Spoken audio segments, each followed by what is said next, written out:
Hey, my name is Alex, and this is Bento Radio. Now, before we get started, I just want to let you know if you love the show, be sure to subscribe to it wherever you're encountering it, via your favorite podcast app of choice, or here on YouTube if you're watching the video. So be sure to subscribe to it wherever, and if you're watching it on YouTube and you want to subscribe, why not hit the bell while you're at it so you get notifications, hopefully, every time a new episode drops. But in case you're wondering when that is, it's usually around 7 p.m. Eastern Standard Time. Eastern Standard Time, American Eastern Standard Time. But if you absolutely can't get enough of the show, you can head on over to the show's website, which is bento-box.io.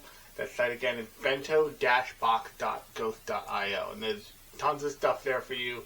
There is a beta to the apps I've been developing that is my take on a more critically focused anime watchlist app.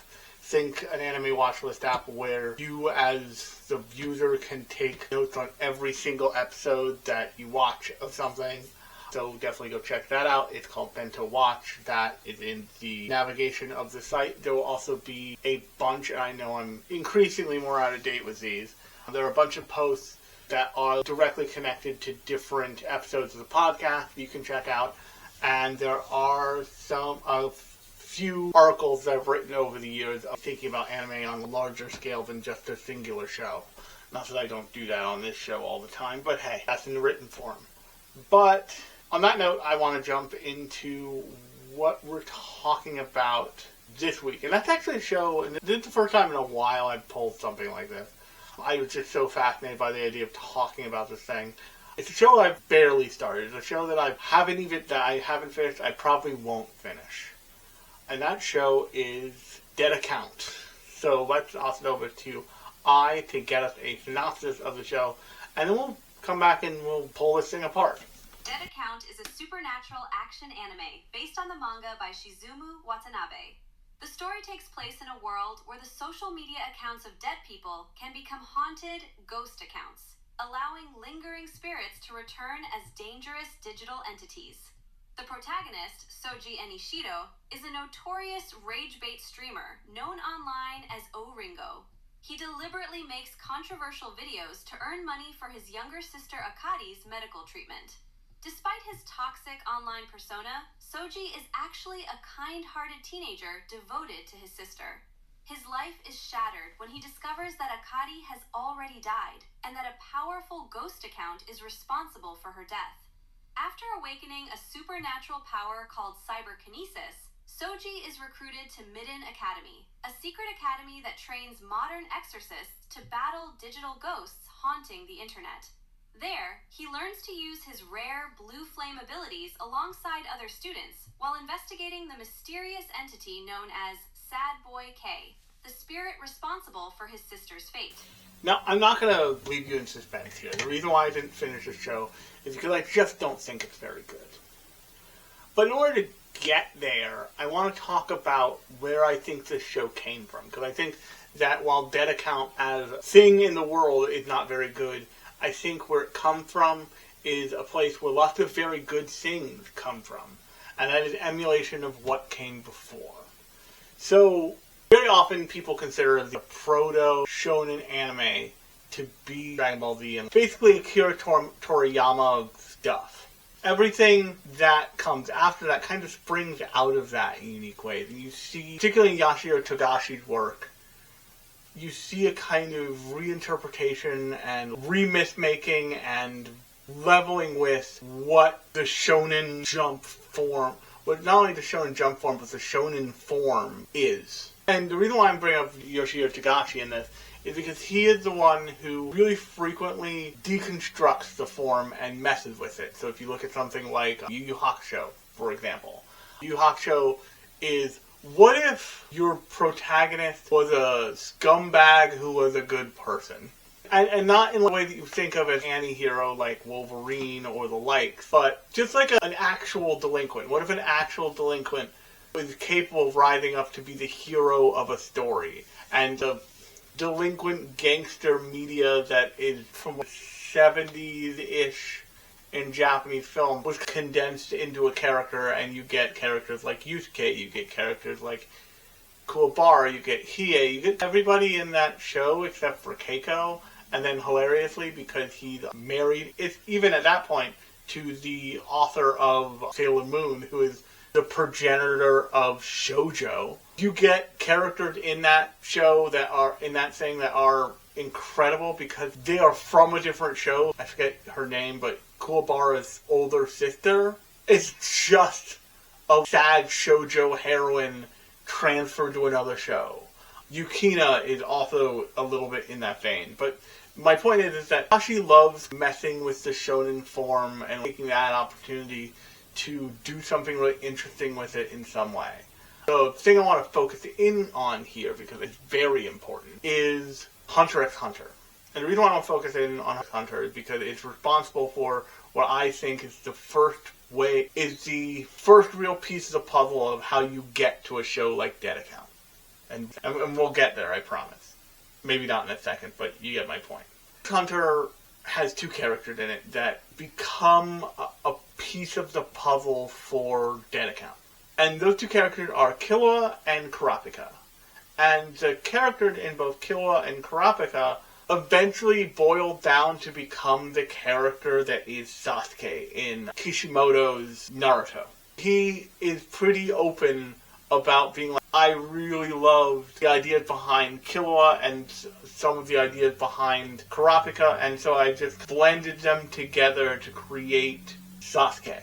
And then, I'm not going to remember any of the Dead Account people's names, but we're getting to the Banhammer guy, I promise. And then, fast forward to the era of JJK, and Sasuke has now been reworked and re-engineered into Fushiguro. And that lineage is pretty clear. And then you just go one more step to the guy with the banhammer, who Fushiguro is introductory character for the main character into the world in Dead Account. And actually I'm going to try and pull up the character list for Dead Account because I do want to be able to use their names here. But the long and short of it is that there is always this constant reinterpretation and constant measuring of what was successful and what do I like about the thing that was successful in the past. I've used this phrase a bunch of times on the podcast before. Good art borrow, great art steal, and also there's nothing new in the world. These concepts are pretty apparent in anime.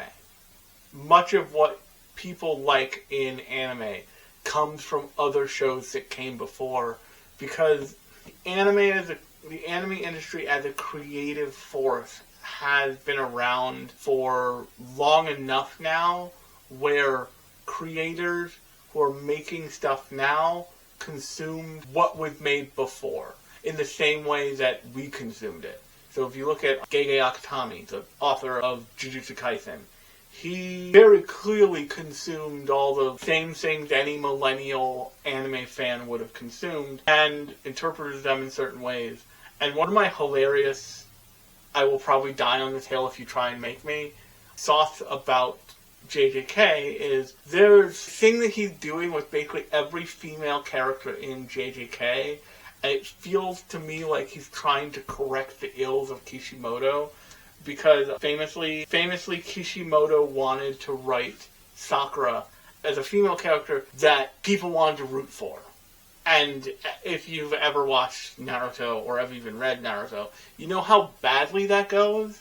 And it kind of spiraled out to almost every female character in some way. Even a super strong female character, Tamari, eventually falls to this chauvinistic telling on himself that Kishimoto keeps doing in his work of, well, Tamari's strong, but as soon as she faces a guy, as soon as she faces a Mensa member in the form of Shikamaru, she can't handle it. He drives her up a wall with his manly smarts, and she just loses it. And you see in Naruto specifically, him trying to have these fits and starts with how he deals with the characters. And then you see the ultimate consequences of that thought process in the form of Boruto, when Hinata was really in Naruto in the pain arc. Hinata uses twin lion fists and is this force to be reckoned with, And then Boruto fully just turns her into a housewife. And so in JJK, a lot of what Gege Akutami trying to do is he's trying to reinterpret. It really feels like he's trying to reinterpret Naruto almost for the modern age. Right down to the fact that Yuji Chidori is a teenager with loud hair who has a demon sealed in him. It's right there. And Nobara is so really clearly like Gege Akutami's incredibly good swing at what would I do if I was trying to make Sakura and make her a real badass and really what Kishimoto claimed to want to do, but never quite seemed to be able to get there. The reason why I'm saying this is because you move forward into Dead Account, and Dead Account is even closer to JJK because it started while JJK is still actively airing and still actively has, at least in the anime form, a story it needs to finish. Like, they're essentially running, not concurrently, but next to each other on some level, in terms of scheduling. And you see the one-to-one of Fushiguro, the Banhammer guy. I'm looking him up. Fushiguro to the Banhammer guy. The two main characters. You see the kind of Nobara reflected in the girl who's an obsessive fan of her favorite streamer. And what you also see in both shows is this treatment of negative emotions and negative interactions and a power system based around negative energy instead of being based around the positive. And what I mean there is, actually you even see it in the names of the characters. So the main character of JJK is Yuji. The main character of Dead Account is Soji. Wonder why I couldn't remember his name. Other than, he looks like every shonen protagonist you ever imagine. He looks like Leonardo Watts, he looks like Naruto, he looks like all of them. Also, weirdly, he looks like the Ainu kid who snowboards from Shaman King, which is even more confusing. And Kukuru is the name of the Sasuke clone for this show. And what I'm trying to get at here is that imitation is a sincere form of flattery, but also this imitation thing that is happening in this show has happened before, and it's done successfully. Hilariously, I'm sure that people will come at me for my reiteration of my stake that Nobara is a really exceptionally well-written female character, but in a way that Sakura just isn't. Last time I said that, people in the comments of that particular short went just bananas. I don't know why. Because I'm not kidding. I also know I'm not wrong. The amount of no point was I ratioed by any of that stuff. But that being the case, it's just like the people who are just like, imagine having this take. And then somebody else would immediately be like, no, he's right. Nobara is a really well-written, balanced, strong female character and presence in the story. He's right. You just don't know what that looks like. And what you're bristling against is the fact that she is that without really ever being defined by a male presence. Because part of the huge problem with Sakura is that she's defined by a male presence. She's defined by Sasuke in many ways in the story. Especially in Boruto, actually. Because she's just straight up his wife. His constantly abandoned wife. It's real messed up.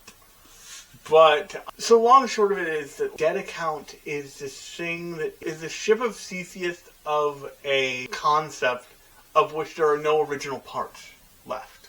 Because if we start all the way back, Dragon Ball is straight shonen, no messing with it. Hunter will go to Hunter x Hunter from there. Hunter is Togashi basically sitting his audience down being like, this is what it's like to actually know a shonen protagonist, to actually have to deal with them. This is what it would be like to watch Gohan grow up inside of Dragon Ball Z. You're creating a monster. And the fact that Gohan in Dragon Ball Z does not end up with Gon is more impressive than Gon ending up the way he does by the end of the Chimera Ant arc. I'm not going to spoil that, but if you've seen that, you know what happens. And then you get to Naruto. Naruto is establishing a middle ground between all but full deconstruction in the form of Hunter and full, honest, straight shonen in the form of Dragon Ball Z, because in Naruto, all the characters who are our point of view characters are existing in a complicated living world that has opinion, especially in Naruto's case, have opinions about them that are divorced from what they understand to be reality. Spoilers for Naruto, for the conceptual basis of Naruto here, but if you manage to watch all the way to the end of Naruto, and there's lights you can use to do that, and do it, and watch from episode 1 of Naruto to the last episode of Naruto Shippuden, and skip all the filler, if you manage to do that, I encourage you to, with that knowledge of what the end of that show is, to go back and watch the first episode again. Because what you'll notice is that the stuff that members of Konoha Village were doing in the background, it's fully having an effect on the main character, fully having an effect on Naruto. The reason why Naruto is so alone in the very beginning of that show, and is so alone for much of the beginning of the original Naruto. And it's not because he's a screw-up. That is all engineered around him by the adults in that world who are just monsters, who are just bad people. And Naruto, unbeknownst to him, keeps encountering members of Konoha who deeply disagree with what's being done to him without his knowledge, consent, or even really understanding. So that's what kind of the basis of Naruto is. It's about someone navigating, even though they are still the chosen one. And the big trick Naruto pulls is really by highlighting Rock Lee, they make you think the show is about trying. If you try your hardest, you'll succeed. But it happens to be that the main character who succeeds is an ultimate Nepo baby, the best Nepo baby who ever Nepo babied. And they just needed to get the corruption out of Konoha to allow that to be true. But that's what Naruto's doing. Then you get to JJK. And JJK is, on all levels, examination of that nepotism that you see in Naruto, that class structure that you see in Naruto. That's what all the stuff about the Zenin clan is just all about. And that's what all the conversations about Jujutsu society is about. And then it's also re-examining what it the white-haired teacher figure in the form of Gojo. It's re-examining all three of the main characters, as well as most of the supporting characters. It's him re-examining basically every adult in Naruto, because every adult is it's him basically re-examining the whole show and putting his own unique twist on it and bringing it to totally different places and cramming some Ghostbusters in there. I'm not trying to say all this to diminish the JJK. It's an excellent show, and as an anime, in its most recent season, managed to pull off a thing that most shows never have the balls to, and that is to just make weird art videos for a full season and string them together in a way that makes sense, but you still get incredible pieces of animation.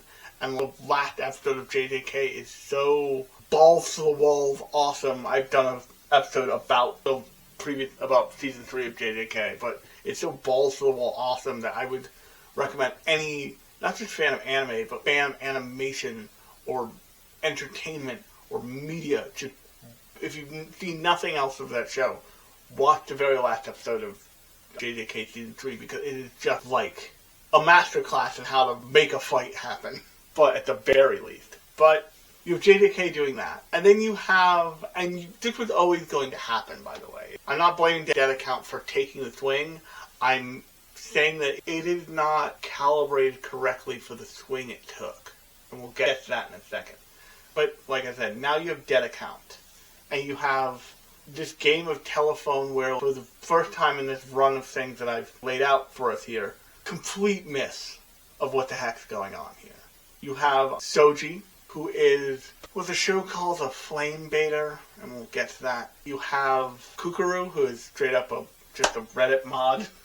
And then you have the female character, Kiyomi, who is an internet stalker.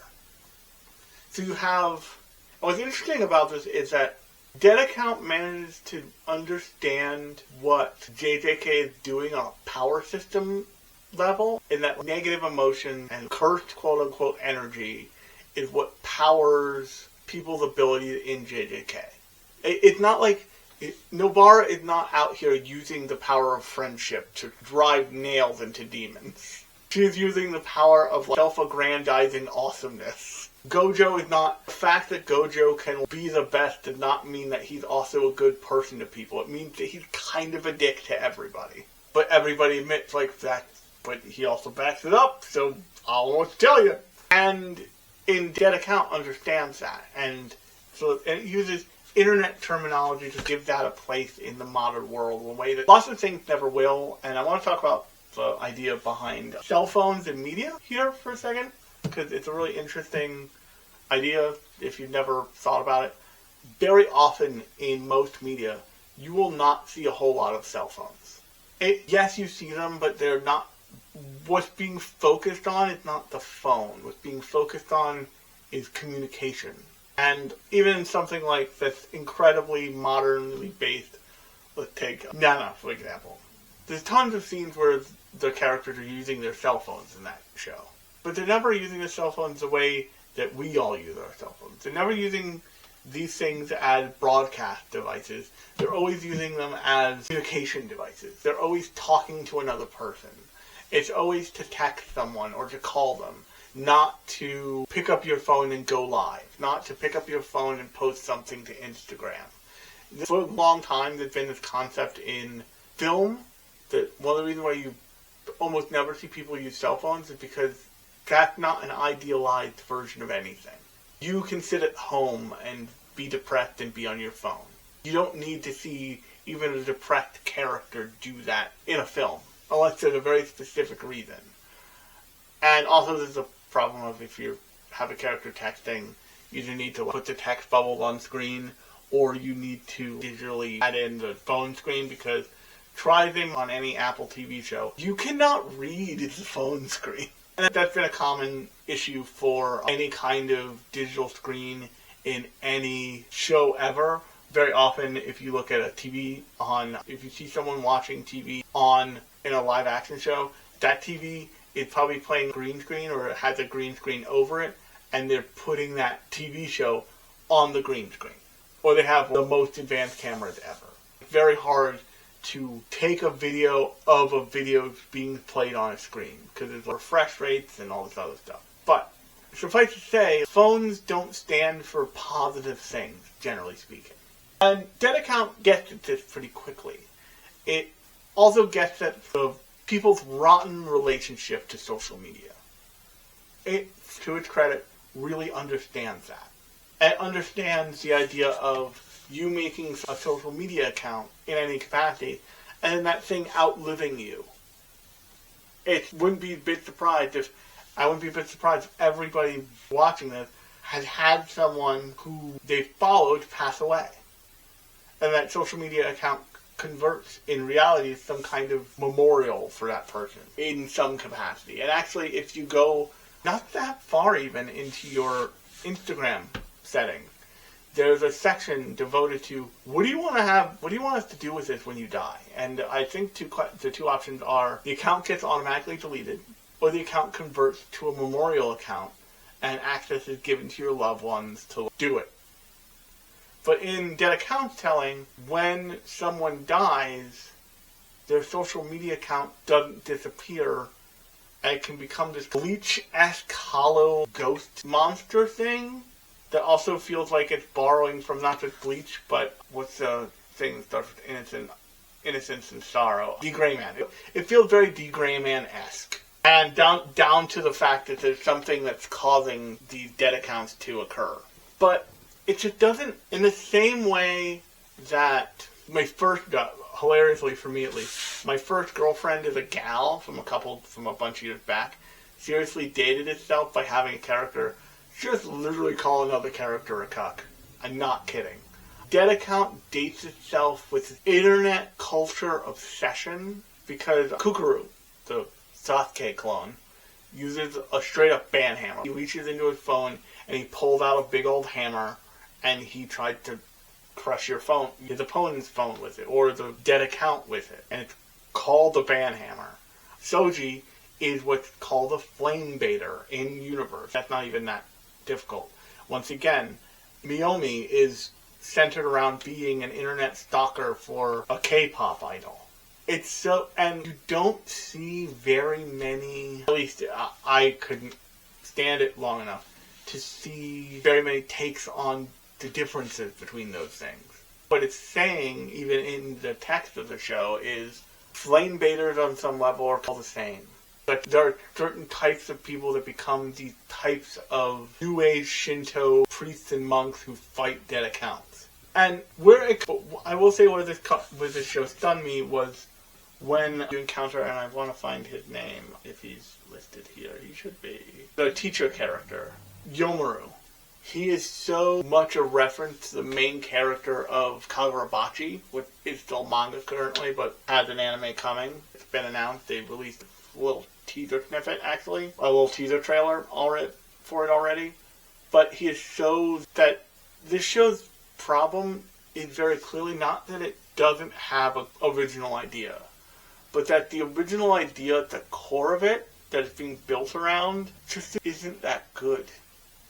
Or at least it's not executed that well. I can see where this would be executed in a really interesting way. And maybe later on in the show it gets more interesting. I'm sure it does. But it just doesn't. I think that this show understands what it's talking about. But I don't think that it understands how to talk about it in a way that's entertaining.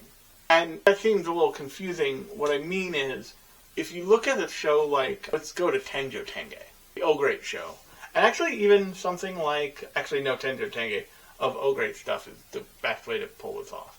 That show understands the idea of new characters inhabiting a world that was screwed before they got there, and they are just trying to ride it out in the middle, in a way that few other things do. And the proof of that is that as nonsense as that show can, even the show of that can be, what it pulls off is a huge portion of Tenjo Tenge is flashback, because the current timeline doesn't actually matter, because it is so informed by what came before. And hilariously in JJK, that's also true. If you've seen JJK and you haven't seen JJK 0, the film, you're missing key context. You can have it explained to you, but it doesn't sink in the same way that it would if you sat down and watched the movie that's about the movie that, and then you go back. So the way you should probably do it is you should watch Hidden Inventory, pause the show, watch JJK 0, and then watch everything else in chronological order from there. Because what that gives you Gojo and Geto's backstory. It gives you to the point of Geto leaving Jujutsu Society because he no longer believes in in the structure of it. And then JJK 0 shows you the results of that, and also introduces you to, what's his face? Not Yuji, I had his name, Yuta. And then everything else from there shows you Yuji and builds all that up and then brings Yuta back in. You see what happened to Geto, all that stuff. All of it makes sense if you give it that reworking. Dead Account doesn't have that same awareness. It's relying on you, the viewer, to know what it's talking about. And it's lucky because most of us probably will know what it's talking about. But most of our experience with people like quote-unquote flame baiters or internet stalkers or Reddit mods is all resoundingly negative, and something I've been getting these almost certainly AI-generated videos of this massively obese guy in a black t-shirt with a fedora doing things like moderating Reddit real time while his anime waifu cheers him on in the background. That's what we see. That's what we think of. And one of the more devastating burns anybody ever tried to aim at me from shorts on this platform is by just saying, "Holy Reddit mod, Batman." And I knew exactly what they meant. Their intent like that to be an insult. But I know I'm not. And I don't have any kind of control over anything. I just make stuff and post it. But all that context doesn't give you what you need to enjoy the show, to understand what they're talking about. That's a whole different thing. When I reworked the timeline of JJK to make it chronological instead of the way they present it, that was basically to demonstrate to you that you can follow that story from the beginning of Gojo and Geto's relationship, essentially, through fighting in Sendai. You can do that all the way through. In where I started this part of this, in Tenjo Tenge. Tenjo Tenge, so much of that show is flashbacks because they want you to have the context of what the greater cast is doing, of what the upperclassmen are doing, of what Bob and Nagi are stepping into and are picking fights with. And in that way, it's incredibly successful. They make you understand why Bunshishi is this listless, disaffected, uncaring dude. Because he's had his fuck the world moment and he's still here. And they do that for the purposes of the story. But with Dead Account, they're relying on external context for on-screen explanation. And they're winking at the camera and being like, aren't we so clever? Isn't this a great idea? Doesn't this make you feel the kind of dread about the social internet that we all do? And make it a real thing that might be viable? No. Because they're not really doing anything with it other than a vaguely bleached, vaguely very generic, with the serial number filed off, JJK thing that doesn't even really function as well. Because the hilarious thing about JJK, school doesn't really matter. At no point has Yuji, Nobara, or Fushiguro ever sat in a math class. At no point are they ever really even in school. They establish it as a way to get people in the same area. That's about it.